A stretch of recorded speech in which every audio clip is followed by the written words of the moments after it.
Hello and अस्सलाम वालेकुम to everyone. Welcome back dear students. I hope कि आप अच्छे से नहीं होंगे जिस तरह मैं हूँ, क्योंकि बात ही कुछ ऐसी यहाँ पे JKSB ने करी है। तो फिलहाल मैं सीधे सीधे कहने की कोशिश कर रहा हूँ कि होम डिपार्टमेंट में जो जेंट के पुलिस कांस्टेबल के फॉर्म निकले थे, एडवर्टीजमेंट नंबर 1 ऑफ 2024, तो इसका एग्ज़ाम होने जा रहा है 1 दिसंबर 2024 में। ठीक। तो ये बिल्कुल अनएक्सपेक्टेड था, अनप्रेडिक्टेबल था, लेकिन ये JKSB की पुरानी खसलत है। हमारे टाइम पर भी यही हो रहा था और आपके भी टाइम भी वही चीज़ें रिपीट हो रही है। पहले 2 से 3 महीने तक सिलेबस नहीं निकाला इन्होंने, एंड जब सिलेबस निकाला तो 10-15 दिन के बाद आ गई एग्ज़ाम डेट लेकर। तो सिलेबस तो माशाल्लाह बहुत ज़्यादा है, 3-4 महीने में भी कंप्लीट करना उसको नेक्स्ट तो इम्पॉसिबल था, बट आपको 1 महीने का टाइम यहाँ पे दिया है, प्रिपरेशन करो और सिलेक्शन ले लो। 1 दिसंबर 2024 का आपका एग्ज़ाम कंडक्ट होने जा रहा है। बाकी कुछ पोस्ट्स भी यहाँ पे है, तो उनका एग्ज़ाम तो बहरहाल दिसंबर के एंड पे होगा। लेकिन हमारे लिए रिलेवेंट ये चीज़ है कि होम डिपार्टमेंट पुलिस कांस्टेबल का एग्ज़ाम 1 दिसंबर 2024 का होगा। और फिर जो टेलीकम्युनिकेशन के पोस्ट है उनको 8 दिसंबर 2024, और फोटोग्राफर का एग्ज़ाम होना है 22 दिसंबर 2024 में। ओके। तो सिलेबस एनेक्जर बी, एनेक्जर सी और एनेक्जर डी में है, तो अभी हम उस पर आएंगे।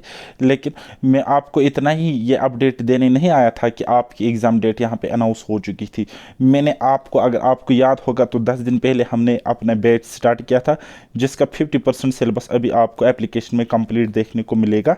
तो मैंने आपसे एक प्रॉमिस किया था कि आप मुझे 3 मंथ्स दे दो, 3 मंथ्स आप मेरे साथ पढ़ते रहो, हम आपको गाइड करते रहेंगे, वैसे वैसे करो, और 3 महीने के बाद मैं आपको सिलेक्शन की गारंटी दे रहा हूँ। लेकिन यहाँ पे 3 महीने का टाइम है ही नहीं, तो सिलेक्शन कहाँ से होगा? सिटिल हिम्मत हारने की ज़रूरत नहीं है, मैं आपके साथ हूँ। आपके साथ ऐसे लोग हैं जिन्होंने मल्टीपल एग्ज़ाम कंजेक्यूटिवली क्वालिफाई किए हैं और ऐसे ही सर्कमस्टांसेस से निकले हुए हैं।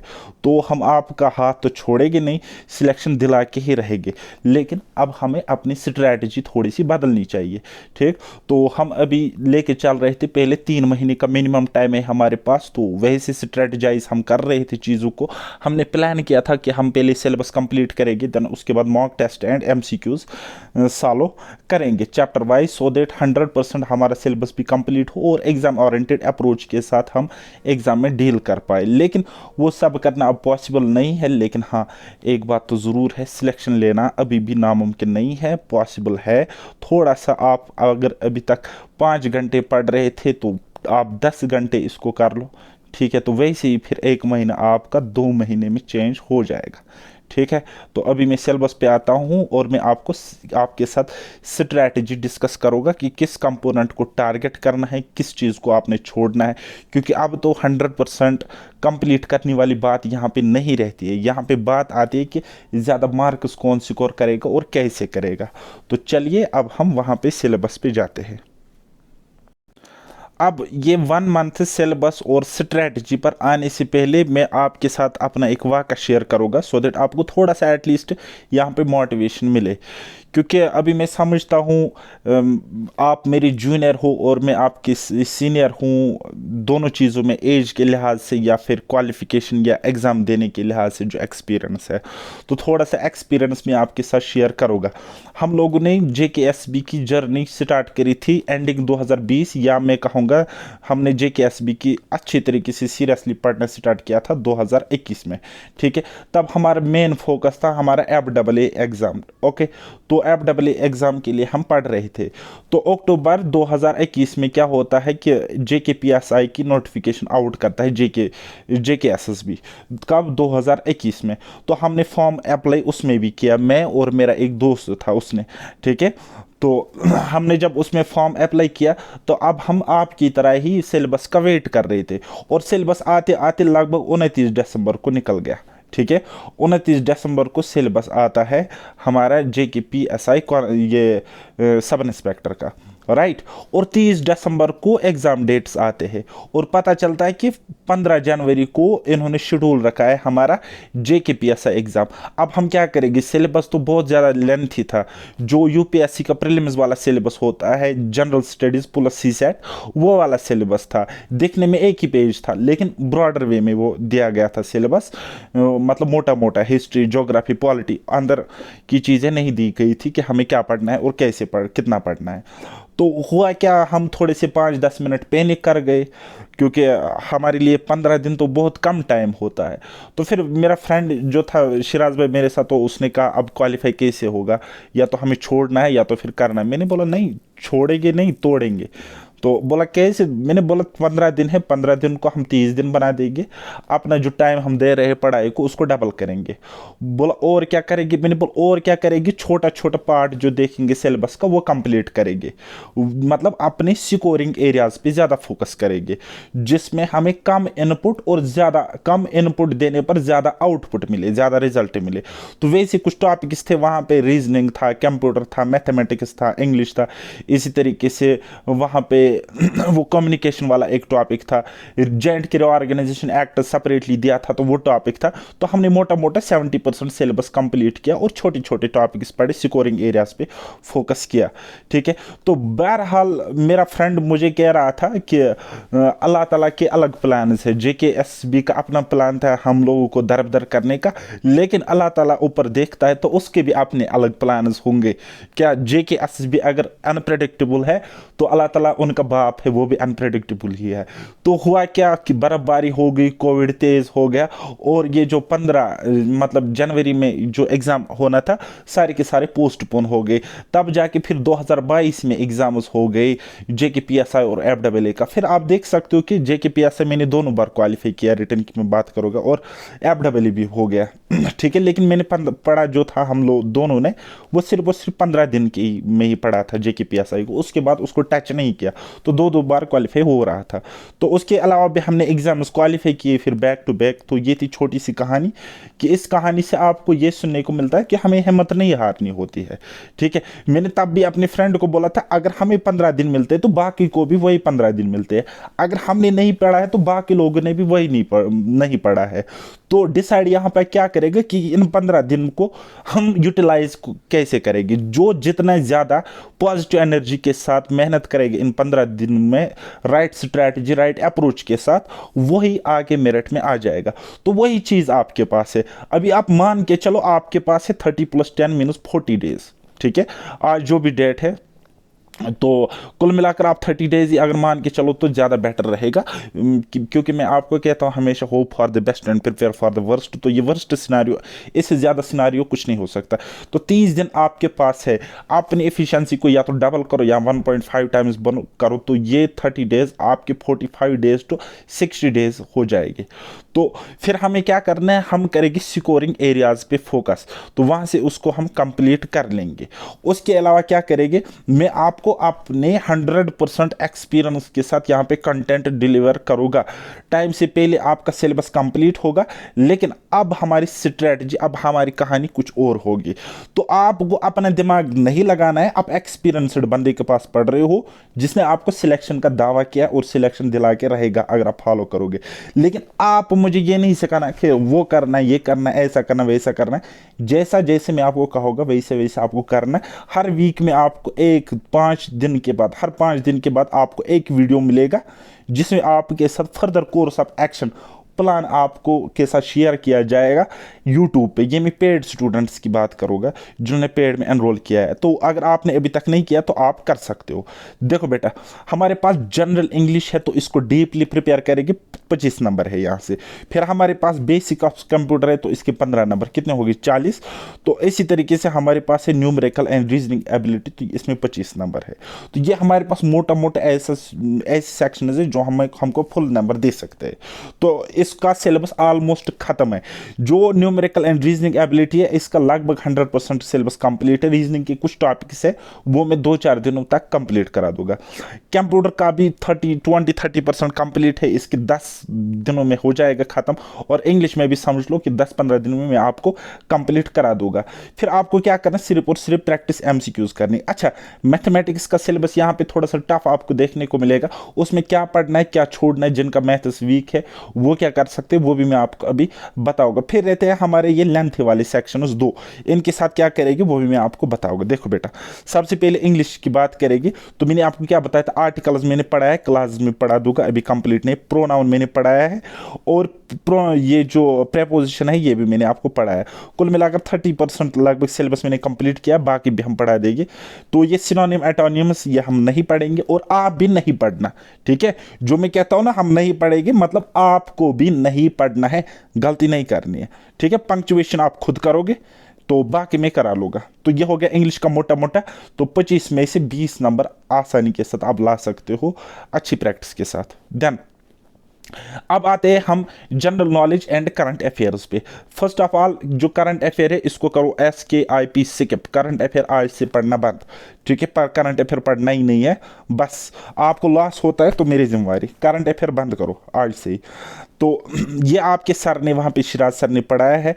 तो फिर यहाँ पे ये फैक्चुअल टॉपिक्स रहते हैं, देखो 1 2, फिर यहाँ पे हो गया 3 4 5 6 7 8, ठीक है। और इनके आपको डायरेक्ट मिलेंगे प्रैक्टिस सेट्स और इनको सिर्फ और सिर्फ रट्टा मारना है। जो भी इंपॉर्टेंट पॉइंट्स है, जो भी इंपॉर्टेंट एमसीक्यूज है, डायरेक्ट एमसीक्यू सेट सॉल्व करोगे। कॉन्सेप्ट में जाने की जरूरत नहीं है, ना ही इसमें कोई कॉन्सेप्चुअल पार्ट है। रट्टाफिकेशन का काम है और आप रट्टा ही करोगे। इनमें आपको कुछ सेक्शंस पे वीडियोस मिले हुए हैं लेकिन सब के अब वीडियोस नहीं मिलेंगे। तो इन टॉपिक्स पे वीडियोस नहीं मिलेंगे, वैसे आपका टाइम वेस्ट हो जाएगा। आपका एक एक सेकंड इस वक्त इंपॉर्टेंट है हमारे लिए भी और आपकी सिलेक्शन के लिए भी। जो भी स्टैटिक पार्ट है यहाँ पे, फैक्चुअल पार्ट है, उसको रट्टा ही मारना पड़ेगा क्योंकि उसमें कॉन्सेप्ट है ही नहीं जिसको आपको टीचर को समझाने की जरूरत पड़े, ठीक है। आपको पढ़ना है, याद रखना है, एमसीक्यू सॉल्व करने, ठीक है। इसके अलावा ये वाला पार्ट ओके। एवरीडे साइंस में 1-2 लेक्चर्स है विटामिन्स कम्युनिकेबल डिजीजेस पे, वो मैं आपको अपलोड करके दे दूंगा। वो आपको मेरी यूट्यूब चैनल पर भी देखने को मिलेंगे, प्लेलिस्ट वहां पे पड़ा है, देख सकते हो। हमारे जुबैर सर ने वो पढ़ाया हुआ है, ओके। तो अब कॉन्सेप्चुअल पार्ट यहाँ पे क्या रहता है, कॉन्सेप्चुअल पार्ट अगर कुल मिलाकर देखेंगे, क्लाइमेट एंड क्रॉप्स है, फिर डेमोग्राफिक इंस्टीट्यूशंस है, ये वाला है, यूएनओ है। अच्छा, इस तरीके से सेंट्रल स्पॉन्सर्ड स्कीम है, इंडियन फॉरेन ट्रेड है। तो बाकी ये भी फैक्चुअल ही है, तो कर लेना, ठीक है। जैसा जैसा आपको एप्लीकेशन में कंटेंट दिखेगा ना, आपको उतना ही पढ़ना है, ना आपको लेफ्ट जाना है ना आपको राइट जाना है। और यूट्यूब के भरोसे रहोगे तो आपका टाइम वेस्ट हो जाएगा, ठीक है। यूट्यूब के भरोसे नहीं रहना है, यूट्यूब में आप फंस जाओगे, पजल हो जाओगे कि हम क्या पढ़े क्या छोड़े, ठीक है। यूट्यूब पे काफ़ी लेंथी इस वक्त कंटेंट आपको देखने को मिलेगा और 1 महीने में वो चीज़ कंप्लीट करना अपने आप में कॉम्प्लिकेटेड है। अब बात करेंगे हम जीके वाले सेक्शन की। तो अगेन ये जो जीके वाला सेक्शन है, करंट अफेयर छोड़ दो, इसमें जो बाकी रहता है कॉन्सेप्चुअल पार्ट, उस पर वीडियोस मिलेंगे और नोट्स मिलेंगे। जो स्टैटिक वाला पार्ट मिलता है, डायरेक्ट आपको नोट्स मिलेंगे, नोट्स से पढ़ना है और एमसीक्यू सेट्स मिलेंगे और उनको रट्टा मारना है क्योंकि पेपर ईजी आएगा, याद रखना। Mark this word and take screenshot right now. Paper हद से ज्यादा इजी आ जाएगा, नो मैटर आपका सिलेबस लेंथ है यहाँ पे, लेकिन पेपर इजी आएगा और बाद में आप पछताओगे कि हम डीप पढ़ने के चक्कर में सिलेबस कंप्लीट नहीं कर पाए, ठीक है। डीप बिल्कुल भी अब आपको नहीं जाना है। अच्छा, अब आते हैं रीजनिंग वाले पार्ट पे। मैं पहले रीजनिंग बताता हूँ। जो रीजनिंग है सारा का सारा पढ़ना पड़ेगा और कंप्लीट करना पड़ेगा, ठीक है, क्योंकि इजी से टॉपिक्स है, कोई मसला ही नहीं है इसमें। तो यहाँ पे अगर हम देखेंगे मैथमेटिक्स एंड रीजनिंग एबिलिटी के कितने नंबर है, एक बार फिर से मैं देखता हूँ, शायद 25 नंबर है। हाँ, 25 नंबर है, 12 नंबर, 12 मैथ्स 12 रीजनिंग से आएंगे। और वहीं पे आपका मैथ्स अगर वीक है तो क्या करोगे, मैथ्स आपका वीक है तो 1 महीने में तो नहीं होगा। तो फिर देखो बेटा क्या करना है, देखो परसेंटेज आप करोगे कितना हो गया 1, एवरेज आप करोगे कितने होगे 2, प्रॉफिट एंड लॉस करोगे कितने होगे 3, 3 टॉपिक। रेशियो प्रोपोर्शन करोगे, कितने होगे 4। टाइम स्पीड एंड डिस्टेंस कितने होगे 5। मैथमेटिकल रीजनिंग आपको रीजनिंग में मिलेगा, वहां से कंप्लीट हो जाएगा। ठीक है, ये 5 टॉपिक्स आप करोगे और सिंपल एंड कंपाउंड इंटरेस्ट कर लेना। आपको एप्लीकेशन में सिंपल इंटरेस्ट के 2 वीडियोस मिलेंगे, दोनों कर लेना। और कंपाउंड इंटरेस्ट पे पहले वाले 2 वीडियोस देखना, पहले वाले 2 वीडियोस देखना कंपाउंड इंटरेस्ट के, बस दैट्स इट। क्या क्या मैंने बोला, कंपाउंड इंटरेस्ट की सिर्फ 2 वीडियोस देखना पहले वाले। ठीक है, तो बाकी आपको पूरा ही करना पड़ेगा। ठीक है, अच्छा, प्रॉफिट एंड लॉस पे आपको 4 वीडियोस मिलेंगे, मिनिमम 2 आप कर लेना। रेशियो प्रोपोर्शन पे 4 मिलेंगे, मिनिमम आप 2 वीडियोस देख लेना वहां पे, और एमसीक्यूज की प्रैक्टिस कर लेना। नंबर सिस्टम को क्या करना है मैं आपको बताऊंगा। ये जो आपको है नंबर सिस्टम, फिर आपके पास डेसिमल एंड फ्रैक्शंस है, और क्या है सिंपलीफिकेशन। नंबर सिस्टम में अब आप एक काम कर लेना, पहले वाले 4 लेक्चर्स देखना और लास्ट वाले के 4 लेक्चर्स देखना, तो ये तीनों टॉपिक कंप्लीट हो जाएंगे। क्या मैंने बोला, first 4 lectures and last 4 lectures. Okay, तो इस तरीके से ये कर लेना है। ओके, तो अब ट्रिग्नोमेट्री रहता है, ट्राइगोनोमेट्री रहता है ना। ट्रिग्नोमेट्री में जाना और पहले वाले 2 लेक्चर्स देख लेना, बात खत्म। क्या मैंने कहा, ट्रिग्नोमेट्री पे जाओ, पहले वाले 2 लेक्चर्स देखो, बात खत्म। और हाइट एंड डिस्टेंस पे आपको 2 लेक्चर्स मिलेंगे, तो वो 2 देख के जाना। क्या बोला मैंने, ट्रिग्नोमेट्री चैप्टर में जाओगे, 2 लेक्चर्स ट्रिग्नोमेट्री के देखोगे, और हाइट एंड डिस्टेंस एक चैप्टर वहां पे मिलेगा, उसके 2 वीडियोस देखोगे।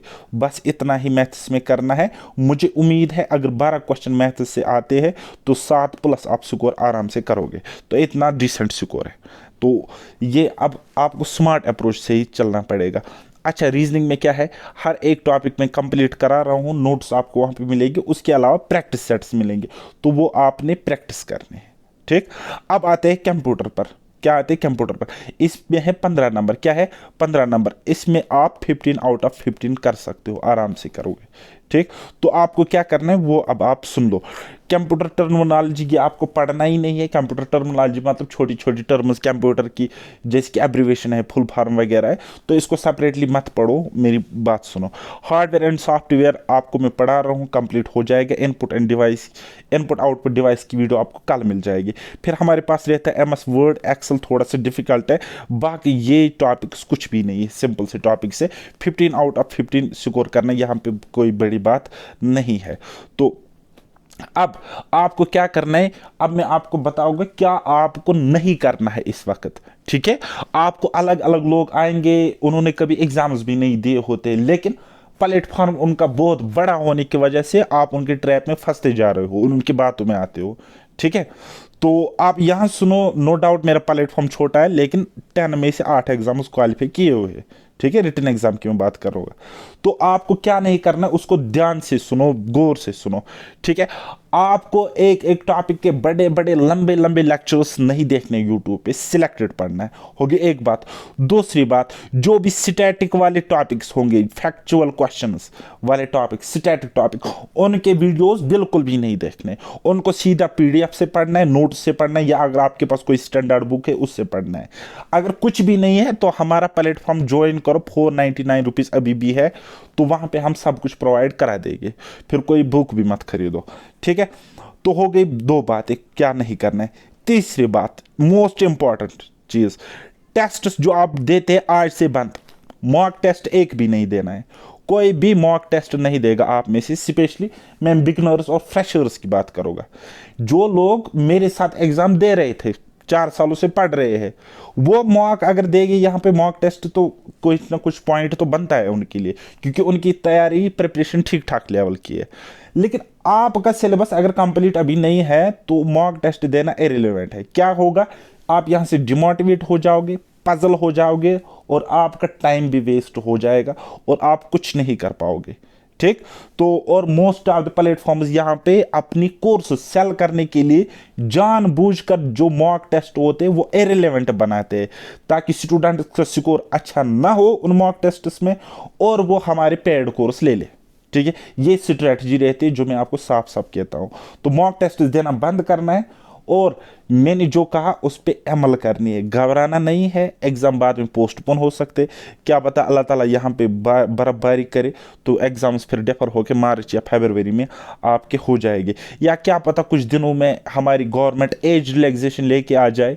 तो अगर एज रिलैक्सेशन कांस्टेबल एग्ज़ाम के केस में मिलती है तब उसकी विंडो फिर से ओपन हो जाएगी, बच्चे फिर से अप्लाई कर पाएंगे, और तो और एग्ज़ाम फिर डेफर हो जाएगा। तो ये दो सिनारियोज बनते हैं। तीसरा ये, अगर एग्ज़ाम टाइम पे होता है तो अगर आपने नहीं पढ़ा है तो आपके साथ जो बाकी है तो उनके बाप ने भी नहीं पढ़ा है, ठीक है। तो घबराना नहीं है, लगे रहना है, जैसे जैसे हम गाइड करेंगे वैसे वैसे करो। 1 महीना भी काफ़ी है सिलेक्शन लेने के लिए। आप ट्रस्ट करो मुझ पे, और इस ट्रस्ट के साथ आपका इंशाल्लाह सिलेक्शन ज़रूर हो जाएगा। कोई क्वायरी हो, कहीं पे फंस रहे होंगे तो कोई डाउट हो तो कमेंट सेक्शन पड़ा है, वहाँ पे कमेंट कर लेना, मैं रिप्लाई करने की कोशिश ज़रूर करूँगा। तो मुझे दीजिए इजाज़त, बाय बाय, टेक केयर, अल्लाह हाफिज़, और मेहनत करते रहिए।